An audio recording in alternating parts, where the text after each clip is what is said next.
Hi and welcome to Getting Into Raw Cooking with Zane. We are going to make a delicious, creamy apple and carrot soup with a little touch of ginger today, and we're going to do it all in the Optimum 9400 blender.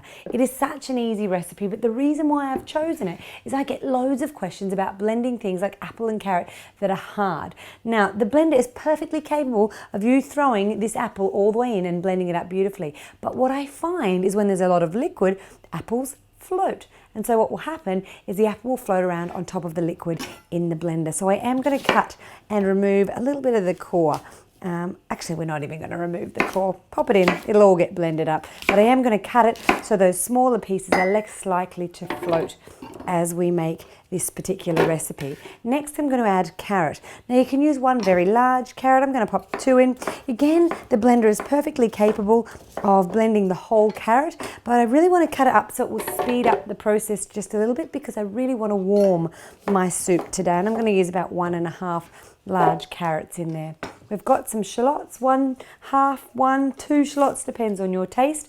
They go in, a knob of ginger and a squeeze of lime. And actually a good tip is to roll the lime before you cut it. So I'm going to roll that under my hand and then cut all the way through, and I should be able to easily now get a little bit of juice from that lime. And I'm again going to keep the other half of the lime in case I need to taste. So that's what that's for there. I'm going to add 1 cup, and I've got quite hot water here. You can use cold, but again, if you're going to heat the soup, you can speed the process by using hot water.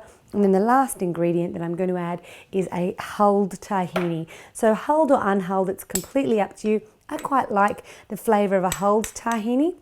And I love tahini altogether, especially for those vegans and vegetarians out there that don't consume milk. Then this is a great way of getting your calcium. And don't get me started on milk, but milk is most definitely not the way to get any calcium into your body. And long term, you can actually leach calcium from the bones because it's so acidic. So then we just simply place the blender onto the base right here, put the lid straight on top. You will definitely need the tamper to get started, but keep the lid plug on hand to make sure that if the soup is going beautifully, you can take the tamper out and put the lid plug back in. It's not a great idea to leave your tamper in the jug while it's blending steadily. It's a good idea to remove it and put the lid plug right in. Turn the blender on, making sure that it's on low to start. Turn it up to high, take the tamper out, put the lid plug in and wait till it's warm.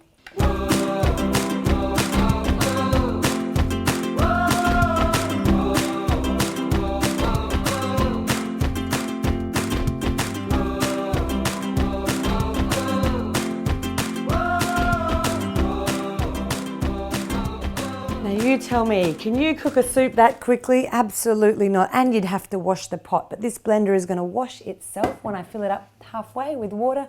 Turn it on for about 10 seconds and then rinse it out in the sink. And here is my delicious, creamy carrot and apple soup.